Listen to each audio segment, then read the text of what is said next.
de Prosa, um tema de interesse do cidadão.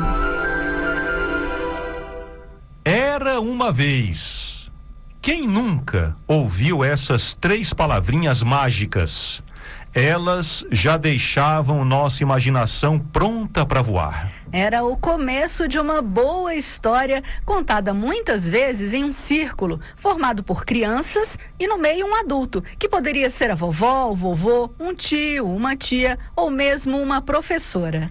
Era uma vez um tempo em que, sob a luz da lua e do brilho das estrelas, as pessoas se reuniam à noite ao ar livre e, ao redor de uma fogueira, ouviam atentas um velho sábio contar tradições, lendas e histórias de vida. Era uma vez, em 1991, que na Suécia foi criado o Dia Internacional do Contador de Histórias. Não é uma data oficial, mas o objetivo é reunir contadores de histórias e promover a contação de histórias em todo o mundo. Sim, contar histórias, Raquel, é algo tão antigo quanto a própria humanidade. Afinal, nos tempos em que não havia escrita ou quando pouquíssimas pessoas sabiam ler, os contadores de histórias tinham um papel importantíssimo, o de passar o conhecimento para as próximas gerações. Conhecimento científico e cultural, sem falar em danças, rituais, comportamentos e até idiomas que foram preservados até nossos dias por meio de boas histórias. Em boa parte das vezes, as histórias servem apenas como passatempo,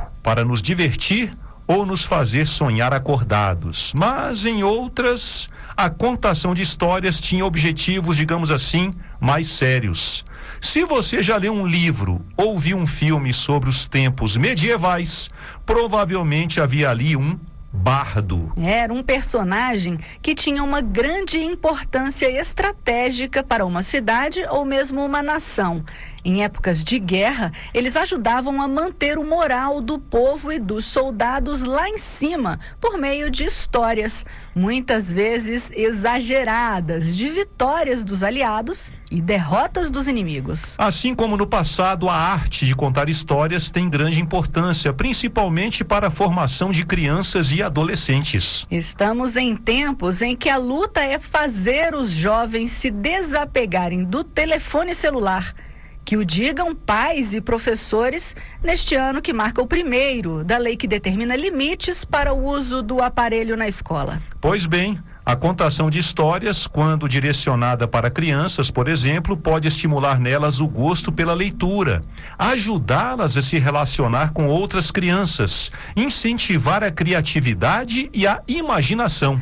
Contar histórias para as crianças também pode ser um bom caminho para desenvolver a linguagem oral e aumentar a compreensão de emoções como felicidade, tristeza, alegria, medo e surpresa. E para um adulto, entrar no mundo da contação de histórias é uma mão na roda para desenvolver a habilidade de falar em público, superar a timidez ou aumentar a autoconfiança.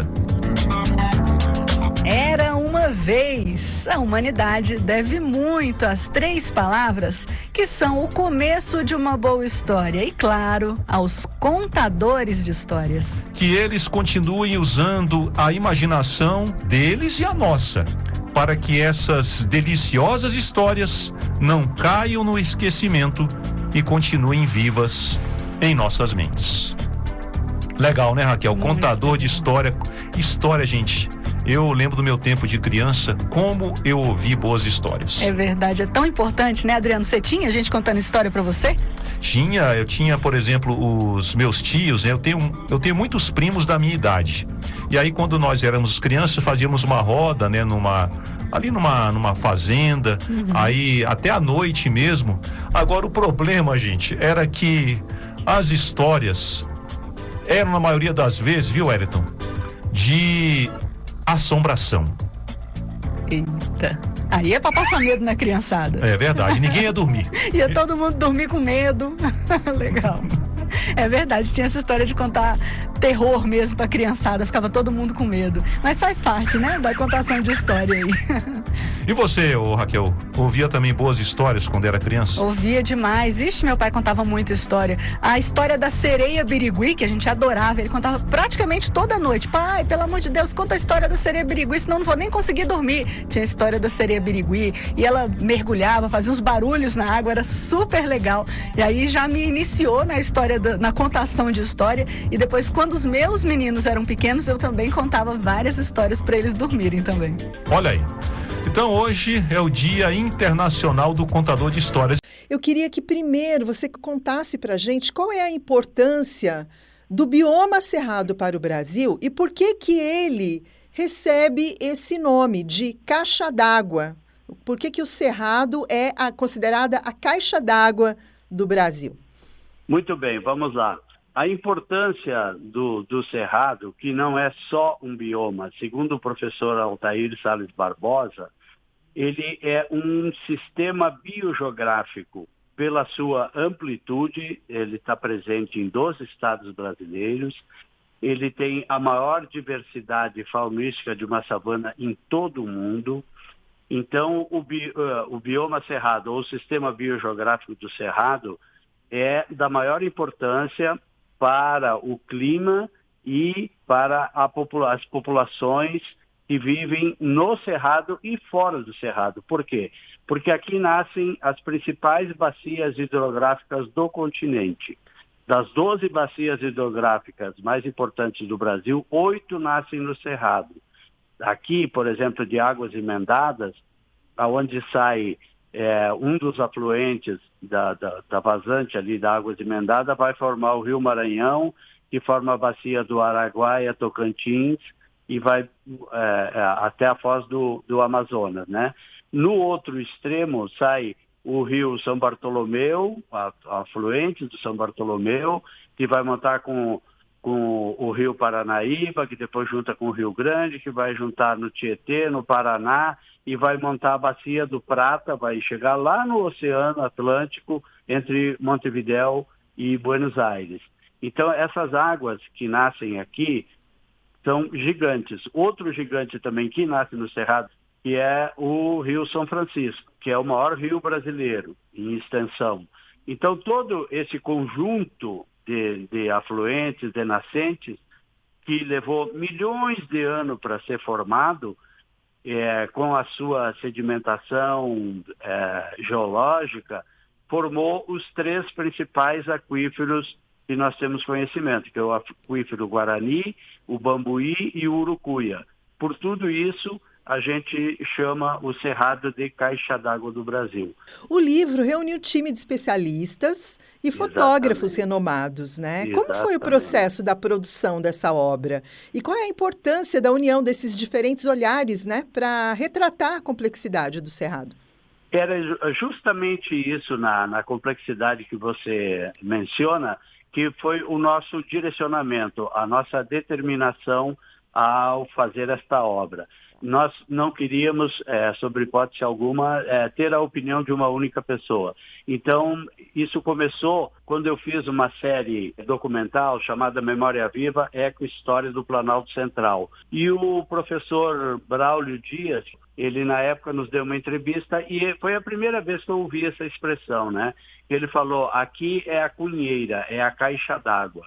Isso foi em 2018, 2019, e aquilo ficou martelando, aí eu conversei com várias pessoas, conversei com o jornalista Caco Schmidt, que dirigiu a série. Eu digo, vamos fazer um livro com esse tema e ouvindo diversas opiniões de diversos especialistas. Então tem o professor Altair Salles Barbosa, que é um geólogo, tem mais de 80 livros publicados sobre o Cerrado.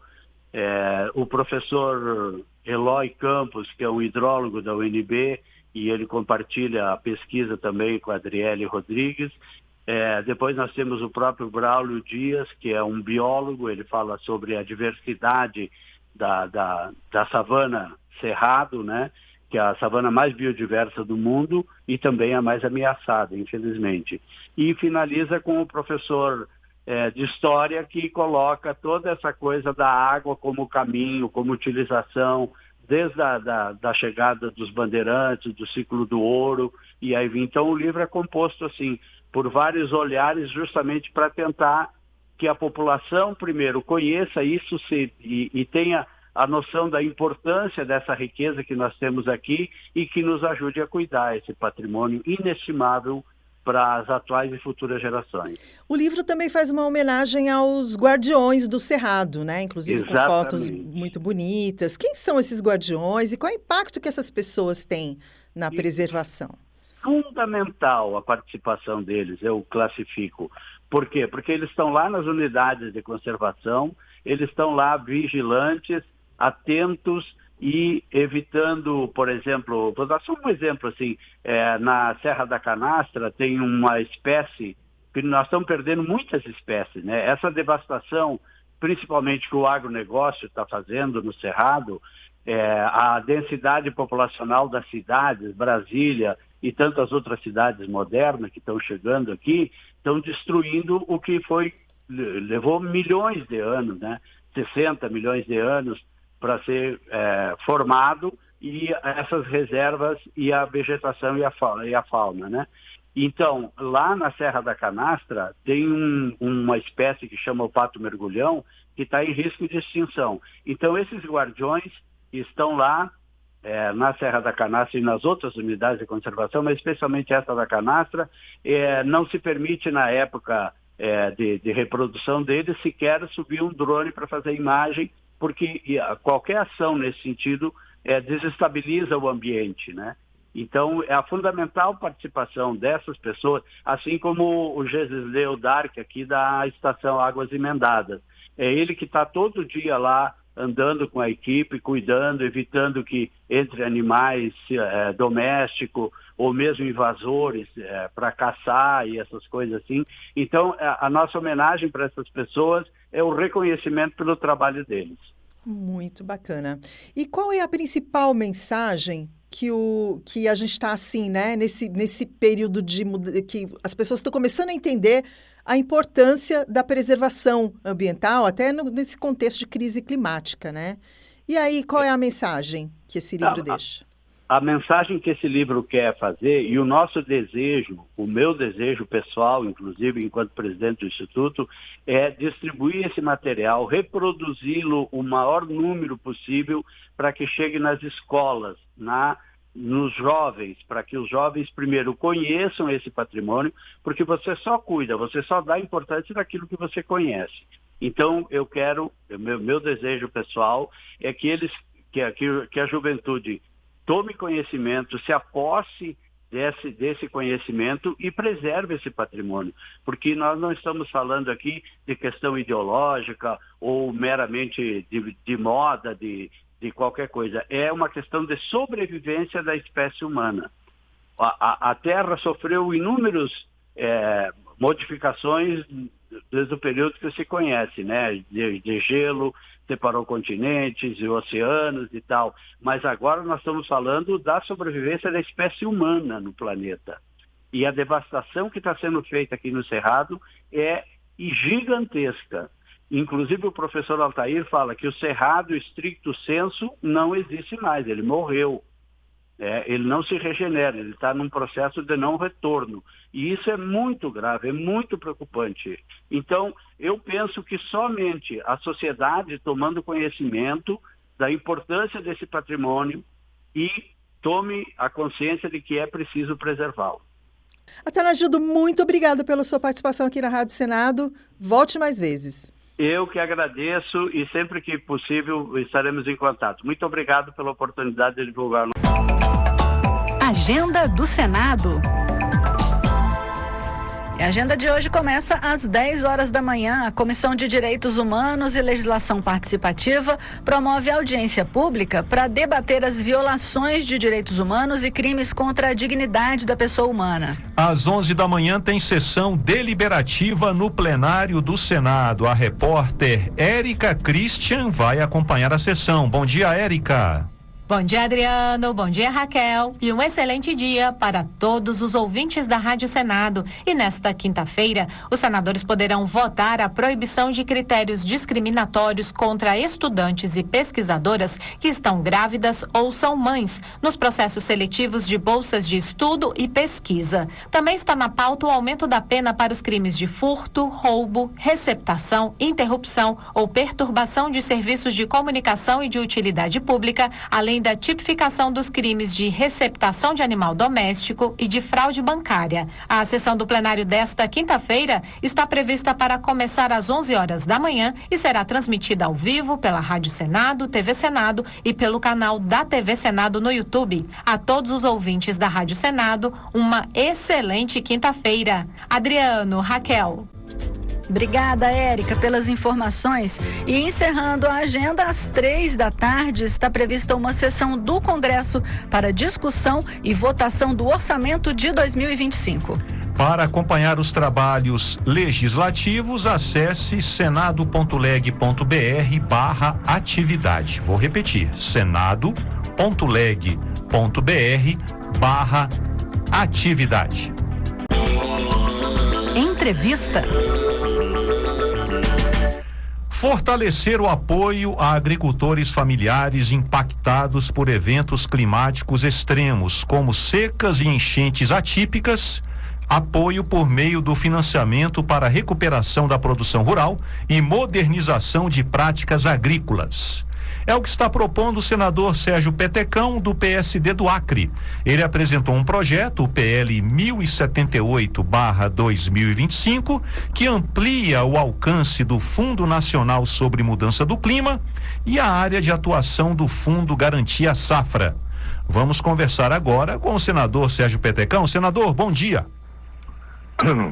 Bom dia, Adriano. Bom dia, ouvintes do Brasil aí, e em especial os ouvintes aí do meu querido estado do Acre. É um prazer, Adriano, estar mais uma vez participando do Conexão. Senador Sérgio Petecão, de que forma o projeto amplia o escopo do Fundo Nacional sobre Mudança do Clima para atender os pequenos produtores? Adriano, na verdade, hoje na Amazônia, principalmente no meu estado, no estado do Acre, que fazemos parte da Amazônia, nós estamos vivendo um momento muito difícil. Você tem uma ideia, no verão passado nós tivemos uma das maiores secas que o estado já presenciou, que o estado já viu. E agora nós estamos no inverno, né? O inverno chuvoso, como ela sempre acontece na região. Nós estamos sofrendo uma das grandes enchentes lá no nosso estado. E quem paga com isso são os nossos, principalmente os pequenos produtores, que vivem às margens dos rios, principalmente do nosso Rio Acre.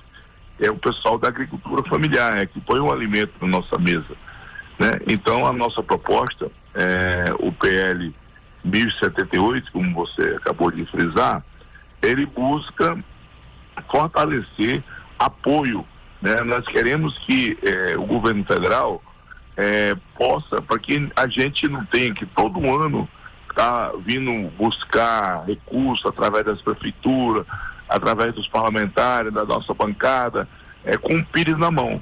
Nós queremos estabelecer uma relação, a nossa proposta já estabelece isso, para que os benefícios que hoje chegam ao Nordeste, através da SUTENE, eles também possam chegar à nossa região através da SUDAM, que é a Agência de Desenvolvimento da Amazônia. Então, o grande objetivo do projeto é isso, para que nós possamos estar criando condições para que esses pequenos e médios produtores possam estar acessando os benefícios, o recurso do governo federal.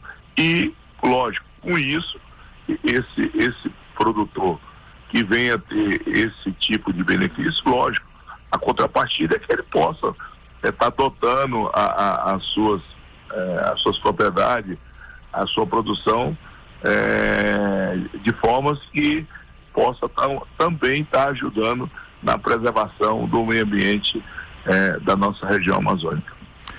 Agora, o senhor está falando aí, né? O senhor explicou, né? Estou vendo aqui o texto do projeto, falando por exemplo, do Fundo Garantia Safra. Hoje o Fundo Garantia Safra é restrito, né? Como o senhor explicou, a região abrangida pela Sudene, e a ideia é estender o braço do Fundo Garantia Safra para pequenos produtores da região amazônica.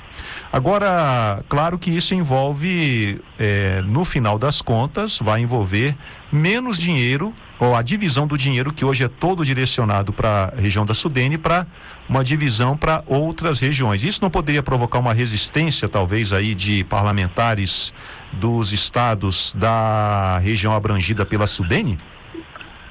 Adriano, nós estamos falando de uma situação especial. Por que a Sudene goza desse benefício? Porque a região Nordeste, né, eles sempre foram atingidos pelas secas lá, né? E daí o governo federal criou essa estrutura que hoje atende a região Nordeste, e o que nós queremos é exatamente um tratamento igualitário. Nós não queremos nenhum tipo de benefício. Não é justo que o Nordeste, e a gente entende que eles precisam também do apoio por conta da situação lá da região.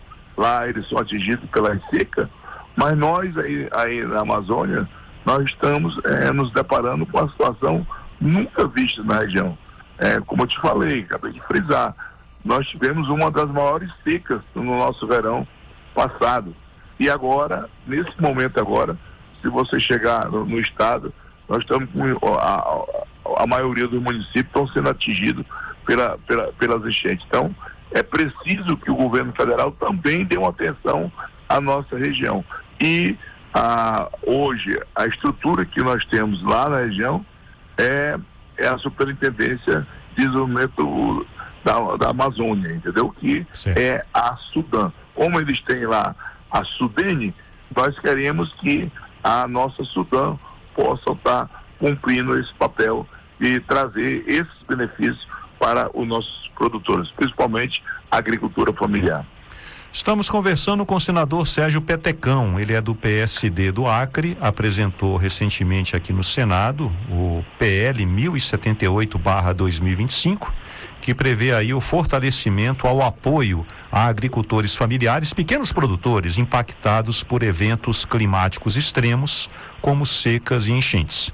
Eu também estou vendo aqui, senador, no projeto, que o objetivo não é apenas correr atrás do prejuízo, digamos assim, é capacitar os pequenos produtores a terem uma cultura mais resiliente, que resista mais a eventos climáticos extremos. Então a ideia também é pensar no médio e no longo prazo, né, senador? Adriano, eu só posso cobrar isso dos nossos produtores quando eu der as mínimas condições para que ele possa ir se adequando à realidade que hoje a natureza nos cobra, né? Lógico que isso é fruto de produções inadequadas em terras impróprias. O que nós queremos é que o governo estaduais, governos municipais, né, e o governo federal possam estar ajudando, né, orientando esses produtores para que eles possam, claro, sofrer menos consequências por conta das secas e das enchentes, e automaticamente eles também cumprindo a parte dele no sentido para que a gente possa fazer esse enfrentamento com as mudanças climáticas que hoje nós estamos vendo na região. Eu penso que os nossos produtores, se estruturados, se capacitados, eles podem sim dar a sua contribuição também.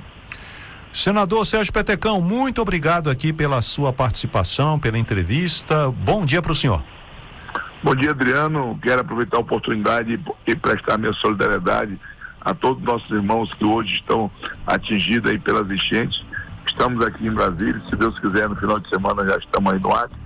para que a gente possa estar dividindo um pouco dessa dor aí que nossos irmãos estão passando. Obrigado, Adriano, parabéns aí pelo seu trabalho e mais uma vez também te parabenizar pela audiência do nosso Conexão lá no Estado do Acre. Parabéns, Adriano. Obrigado, senador.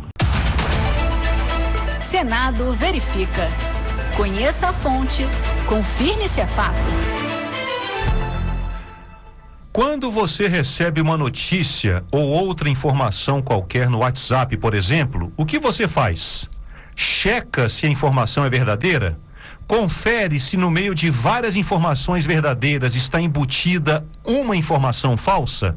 Ou, sem pensar, já repassa a mensagem para outras pessoas? A jornalista Esther Monteiro, do serviço Senado Verifica, Fato ou Fake, vai usar um exemplo da vida real, a chamada PEC das praias, para mostrar como um erro de informação é usado para espalhar desinformação. Bom dia, Esther.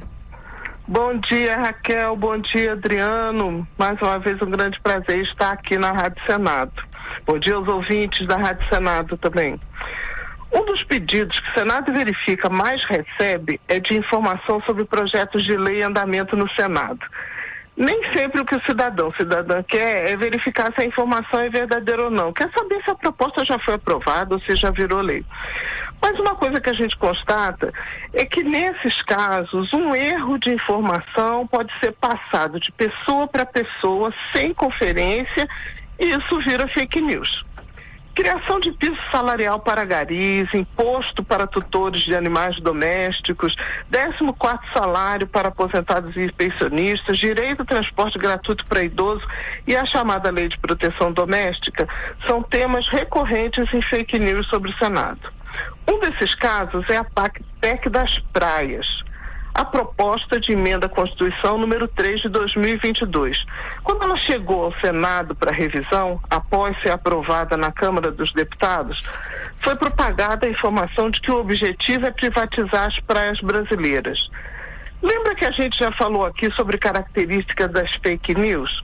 Uma delas é o exagero. Atrair a atenção com coisas inusitadas, mexer com o interesse público. Está aí um bom exemplo. Quando alguém fala em privatizar praia, não parece logo uma coisa estranha? Pera lá, isso tem verdade? E a gente também já falou aqui, a informação é sobre o Senado, tem dúvida? O melhor é buscar no portal do Senado. E o Senado Verifica também aqui, está aqui para conferir. Sobre a PEC das praias, vejamos. É verdade que o Senado está analisando essa proposta. Ela foi iniciada na Câmara em 2011 e foi aprovada lá em fevereiro de 2022 e veio para o Senado. Ainda está sendo analisada na Comissão de Constituição e Justiça do Senado e toda vez que ela tem alguma movimentação no andamento dela, começa a circular novamente essa informação de que a PEC das praias é para privatizar as praias. O objetivo da proposta é transferir os chamados terrenos de marinha, que são aqueles terrenos de praia, área perto de rio, não necessariamente é um terreno da Marinha brasileira. Então a proposta é transferir os terrenos de marinha, mediante pagamento, aos seus ocupantes particulares e gratuitamente quando esses terrenos forem ocupados por estados e municípios. As consequências da proposta são muitas, mas o objetivo não é privatizar as praias.